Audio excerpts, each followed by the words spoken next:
tas de trucs. Vous comprenez le paradoxe ou pas? Donc on continue. Le dernier texte posé sur le site dénonçait dans un langage caractéristique des stratégies de manipulation de l'opinion publique et des émotions, et s'achevait sur cette menace. Notre équipe prend acte qu'elle doit se doter de moyens plus importants et plus fins pour déjouer les attentats politiciens. Enfin, vous vous rendez compte? Et promet une renaissance offensive, vous voyez? Donc on est prié de comprendre que le terme offensif est un indicateur suffisant de la mauvaise nature de son auteur et du caractère éminemment condamnable de ses propos et de ses intentions.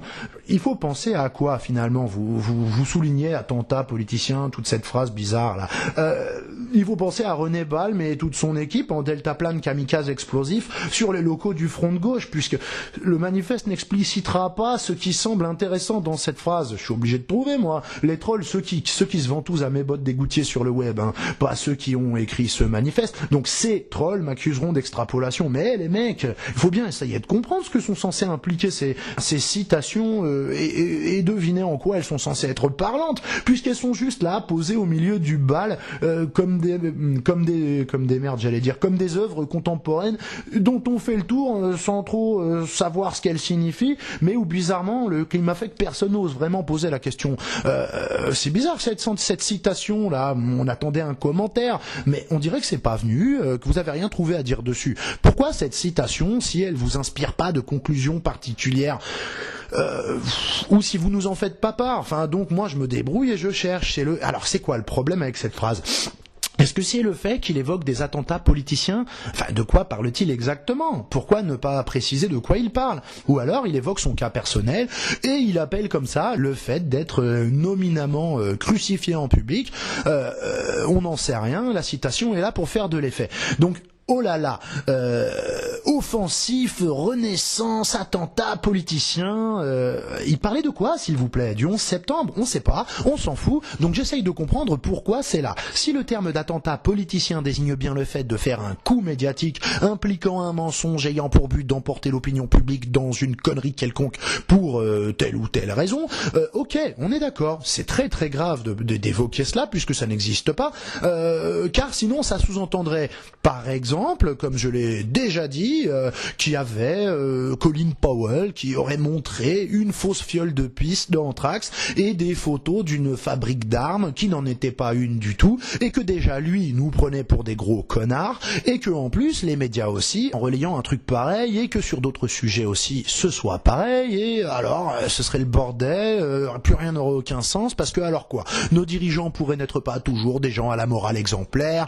le camp du bien déclencherait parfois peut-être des guerres de prédation volontairement, et ne serait donc plus tout à fait le camp du bien, les choses seraient plus aussi simples, ce serait embêtant parce qu'on pourrait plus regarder la télé tranquillement, on comprendrait plus rien, on se poserait des tas de questions. Imaginez le bordel dans la caverne à Platon, parce que tiens, on y retourne, mais ouais, c'est de la philo pour les nuls, mais pourquoi chercher plus loin? Lis le texte en entier sans mon intervention, je te mets le lien, franchement ça vaut pas le coup d'aller faire de la philo complexe, hein. Je vais pas aller me plonger dans quoi que ce soit, j'en ai rien à foutre, Platon c'est suffisant, on verra après si on parle à quelqu'un d'autre. Enfin, dans la caverne là, il y a un des 400 mecs qui regarde les ombres projetées sur le mur, qui écrit ce manifeste contre celui qui vient de se retourner et qui lui dit de temps en temps, retournez-vous les gars, la vraie vie c'est dehors, et devant la sortie il y a un mec là qui projette des ombres qu'on regarde tous comme des cons, et ferme-la connard, fais comme tout le monde, tu regardes la paroi, mais retourne-toi. Mais non, je me retourne pas, je suis pas d'extrême droite enfoiré, alors je vais écrire un manifeste pour que toi tu sois bâillonné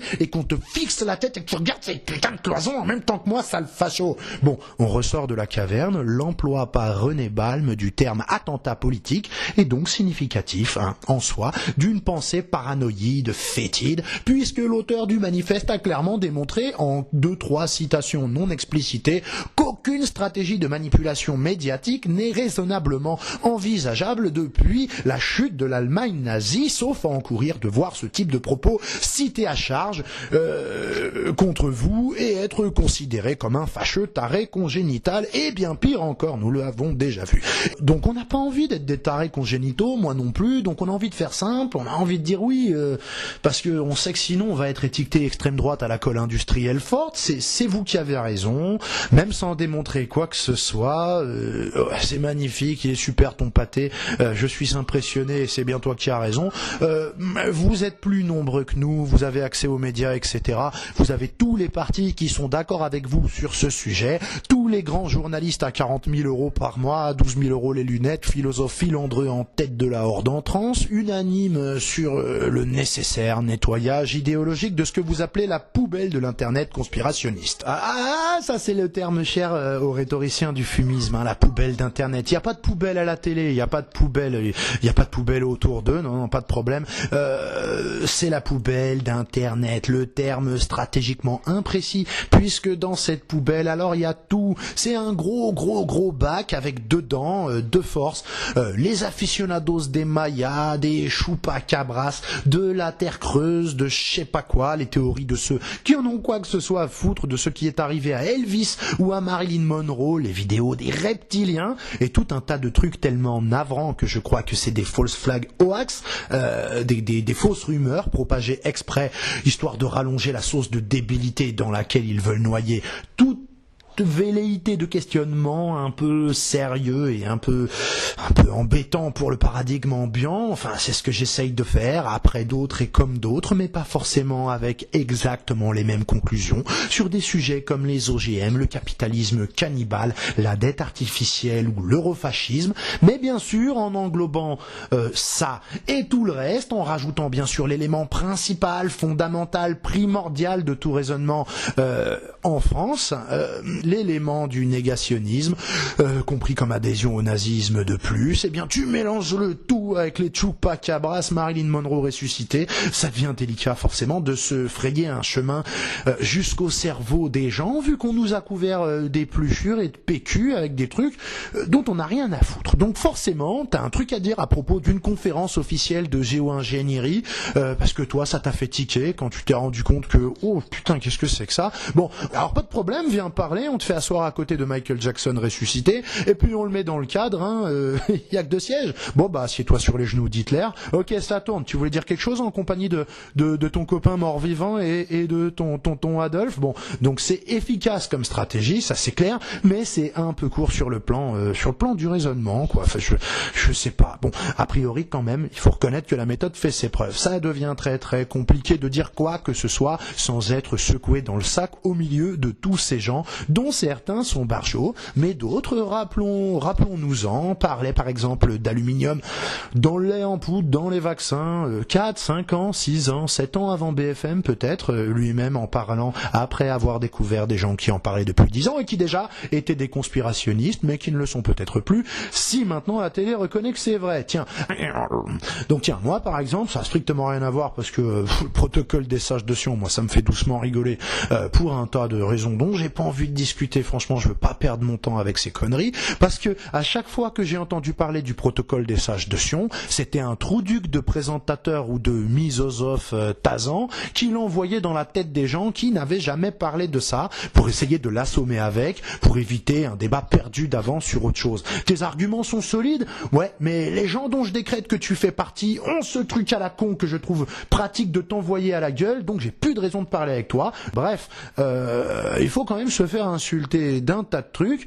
mais il y a un tas de trucs qu'on ne peut pas dire sauf à être un camisolé potentiel qui s'ignore. On va le voir. On continue. S'il vous plaît, j'aimerais bien plus être interrompu. Bon, réagissant le 5 juillet à la déclaration de la veille, René Balme a eu recours au langage conspirationniste dont il est coutumier, en accusant son ancien parti de courber les chines face aux promoteurs de la pensée unique.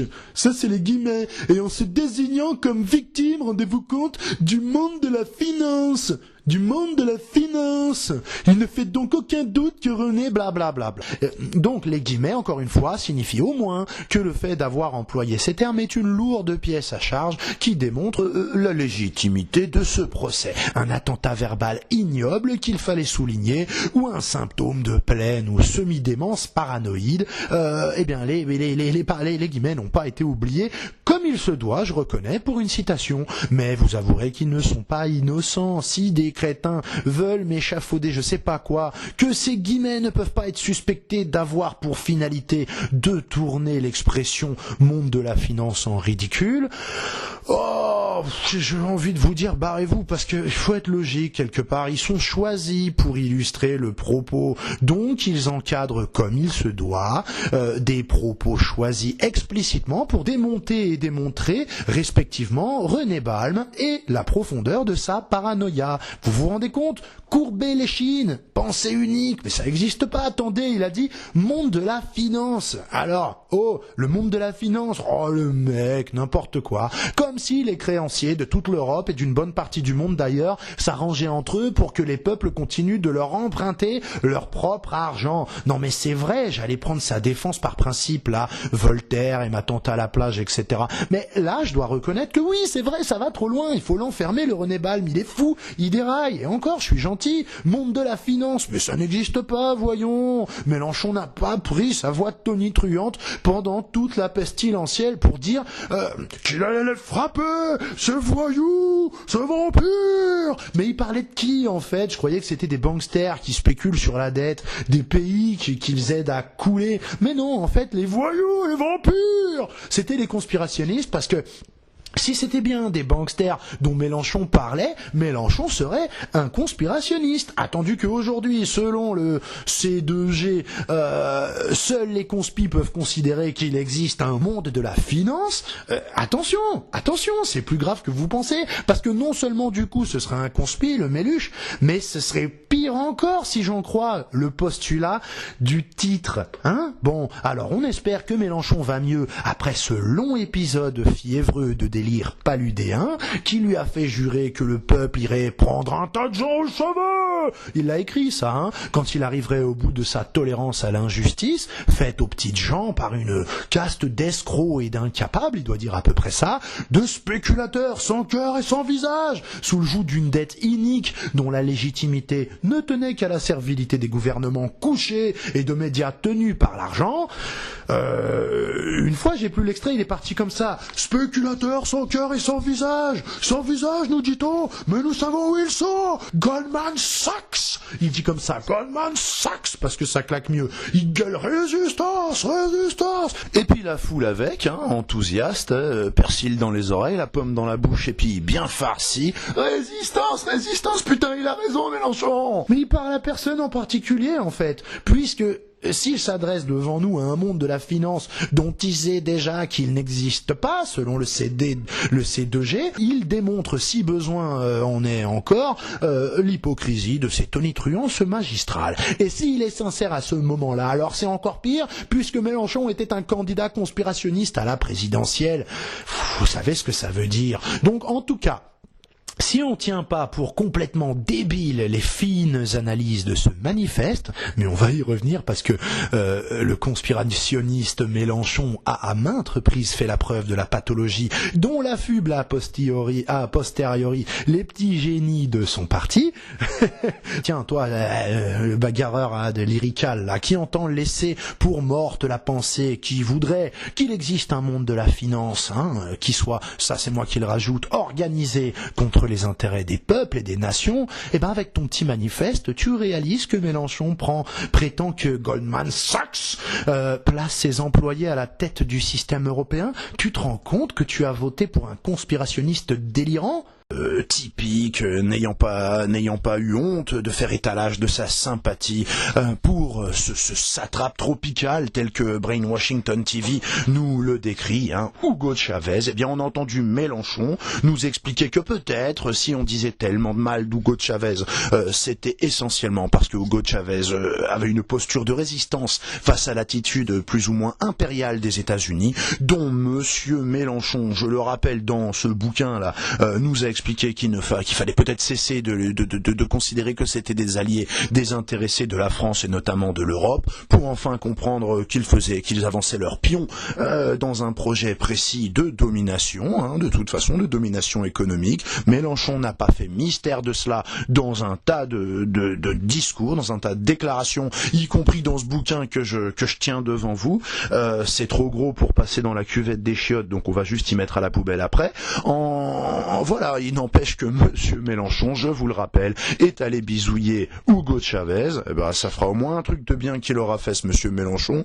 Que Hugo Chavez s'en sorte, ça ferait vraiment plaisir à pas mal de gens, et notamment aux conspirationnistes, bande de débiles du commando de Gogol, avec votre manifeste stupide, parce que Monsieur Chavez, lui, c'est un conspirationniste. Alors là, il faut être d'accord. Vous avez peut-être entendu qu'il croit que les États-Unis veulent récupérer le pétrole et le gaz du Venezuela, et il croit même qu'ils seraient capables d'inoculer le cancer, donc grâce à leur technologie. Donc, moi, je ne dis pas que c'est stupide, mais je dis que officiellement, c'est une attitude conspirationniste, et que donc, si j'en crois les publications de C2G là, qui dit camarades, qu'est-ce que vous faites sur Facebook avec la dissidence française ou je ne sais quoi, regardez tous ces gens. Donc tous ces gens sont dans le même sac, quoi qu'il en soit, par culpabilité par association. Par conséquent, la culpabilité par association s'applique dans votre esprit. Par conséquent, Monsieur Hugo Chavez pensant qu'il a été empoisonné par la CIA, Monsieur Mélenchon pensant que Hugo Chavez est quelqu'un de fréquentable et de respectable, je suis enfin d'accord avec lui sur ça. Monsieur Mélenchon, en remettant une louche, en s'engueulant avec justement le louche, l'a traité d'agent de la CIA, très sérieusement, au point que l'autre avait dit qu'il voulait le flinguer, ça remontait encore plus le niveau, et donc je pense que vous pouvez très très clairement vous dire que vous avez voté pour un conspirationniste, ou en tout cas pour quelqu'un qui avait des postures appelées aujourd'hui par vous conspirationnistes, bande d'abrutis. Allez, je reviens au texte.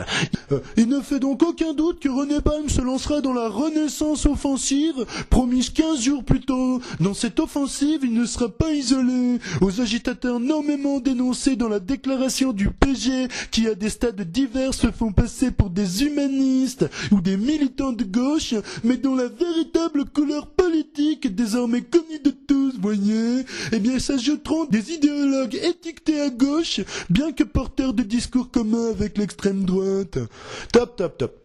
On s'arrête à nouveau. Le manifeste condamne donc d'avance les soutiens éventuels forcément constitués de néofascistes affirmés, reconnus, ou de gens de gauche qui ne comptent pas, car il est décrété qu'ils ne sont que mal étiquetés, et sont d'ailleurs étiquetés d'extrême droite aussitôt. Voilà, ça c'est fait. Plus besoin de discuter, on l'a déjà dit. Ça aussi, c'est un des ressorts majeurs de cette façon de débattre que je trouve curieuse, mais je n'arrive pas à m'y faire, j'y suis pas pour grand chose, affirmant, pour décrédibiliser toute idée qu'elle est d'extrême droite ou pire, et il se trouve forcément confronté à l'existence de partisans de cette idée dans des courants politiques allant jusqu'à la gauche ou au PG par exemple. C'est tellement idiot que ça vient vite ce problème. Qu'à cela ne tienne, il suffit de nier à ses opposants toute sincérité dans leurs engagements ou dans leurs propos, et de faire exactement d'ailleurs la même chose sur tous les autres thèmes. Le conspirationnisme, c'est l'extrême droite, c'est l'antisémitisme, l'antisionisme, c'est l'islamisme, c'est l'antisémitisme, l'opposition au mariage gay, c'est l'intégrisme catho, c'est l'homophobie. Le fait que Jacob Cohen ou Norman Finkelstein ou Shlomo Sand ou d'autres soient juifs et anti-sionistes ne change rien à l'équation, ce sont juste des déséquilibrés dont le docteur Furax nous a dit à grands coups de sourcils fous qu'ils avaient juste intériorisé la haine anti-juive ambiante, prégnante, environnante et imprégnante. Et par exemple là, Xavier Bongibaud, qui est un homosexuel non aligné sur le mariage gay, a priori doit considérer que les homosexuels ne sont pas la propriété du Parti Socialiste, il se conçoit pas comme un droïde qui est juste lui et il fait exactement ce qu'il veut. Eh bien, il est juste décrété timbré par l'inévitable Caroline Fourest. Écoutez ça. Et si j'ai décidé de prendre la parole à ce sujet, si je suis aujourd'hui porte-parole de la Manif pour tous, c'est pour rendre la liberté de parole aux personnes homosexuelles, et je vous remercie de le faire avec moi. Donc là, ça va être chaud. écoutez, je suis pas psychanalyste, moi je me positionne sur les idées, je suis très embarrassée pour répondre à ce jeune garçon qui a visiblement un parcours très très triste, hein. Il fait partie de ceux qui sans doute... Voilà, qui explique qu'il ne pense pas exactement comme moi, Caroline Fourès. J'ai décidé que toute la communauté homosexuelle devait penser, à moins d'être à psychanalyser. Non mais sérieusement, mais c'est incroyable. Mais vous vous prenez pour qui? Pour jauger de l'équilibre mental des gens avec le nombre de conneries que vous avez pu nous dire, et notamment à propos des hétérosexuels en fils d'homosexuels qui seraient des tordus délinquants à 98%. Les gens qui ne pensent pas comme toi sont forcément des fous, et toi t'es une antifasciste. Ah non mais oh putain, mais vraiment. Alors vraiment, je disais l'inévitable, non, l'indétrônable maintenant, hein, chevalier de la Légion d'honneur et docteur en psychiatrie. Hein. Bon, putain. Bref, ces gens qui incarnent la médiocrité de vos amalgames fastoches dans votre monde où seul un fou ne pense pas comme vous, et le gouvernement, et qu'en plus vous êtes non seulement pas une facho, mais même une antifasciste et courageuse par-dessus le marché. Il est où le droit au débat de ces mecs qui ne peuvent être que fous et traités comme tels parce qu'ils ne pensent pas comme les démocrates ont décidé que les homosexuels, les femmes et les juifs devaient penser, car c'était soi-disant des individus collectifs. Mais vous nous dites faire obstacle à ces gens-là. Ces gens-là, vous noterez bien, c'est qui? C'est les antisémites? Non, c'est tout un tas de gens. Et c'est aussi les gens qui aspiraient à résister à la prédation bancaire, comme Jean-Luc Mélenchon le disait, avec de gros mots poilus. Donc qui là, a priori, sont virés à coups de pompe dans le cul du front de gauche. Donc s'ils sont perdus et sont encore au front de gauche, eh ben dégage, c'était pour rien, ça existe pas les banksters, casse-toi. Ouais mais attends, mais va jouer avec les skins de ta rue, enfoiré. Mais merde, arrête, mais on a collé des affiches, le pouvoir au peuple, ça veut pas dire qu'il est à quelqu'un d'autre qu'au peuple et que c'était ça le problème. Mélenchon, Goldman Sachs, j'aurais pas la main qui tremble, et maintenant c'est du conspirationnisme, bande de couilles molles. Enfin, je me mets à la place du militant de bonne foi qui lit que monde de la finance c'est un symptôme de conspi, et qui lit un appel de la gauche à se débarrasser de pourriture comme lui, qui collait peut-être des affiches sans se douter que c'était une grosse blague à retardement. J'ai pas la main qui tremble et tout ça, le front de gauche en tout cas, ouais c'est vrai, a priori il aura pas la main qui tremble une fois au pouvoir s'il y arrive, pour fermer la gueule de force à tous ceux qui continuent de penser que le problème c'est pas les musulmans ou autres, mais que c'est le bangstérisme. Ça tremble pas, pas une tête qui dépasse au front de gauche dans pas longtemps. Vous vous rappelez du grandiose méluche lyrique, épique, le poing en l'air, colossal, Goldman Sachs, qui avait une ventouse de partout en Europe, pareil, Papa Andréou, tous ceux qui se couchent et qui disent oh pardon, on n'a pas été gentil, la France n'est pas un pays que l'on met à genoux. Donc lui, il est guéri, on sait pas ce qui s'est passé, mais il est sorti, c'est bon. Il le fera plus, il prend bien ses médocs, mais ce genre de délire-là, ça relève désormais de la psychiatrie lourde de croire que c'était vrai. Ouvrons les yeux, les gens à qui s'adresse Mélenchon n'existent pas. Nous n'avons pas d'ennemis à qui résister, notre gouvernement n'est couché devant personne, ce n'est plus la peine de voter Mélenchon la prochaine fois, il est guéri, tout ça n'existe pas. Le seul problème, c'est le conspirationniste, c'est lui qui prend l'argent qui manque à la France. Donc,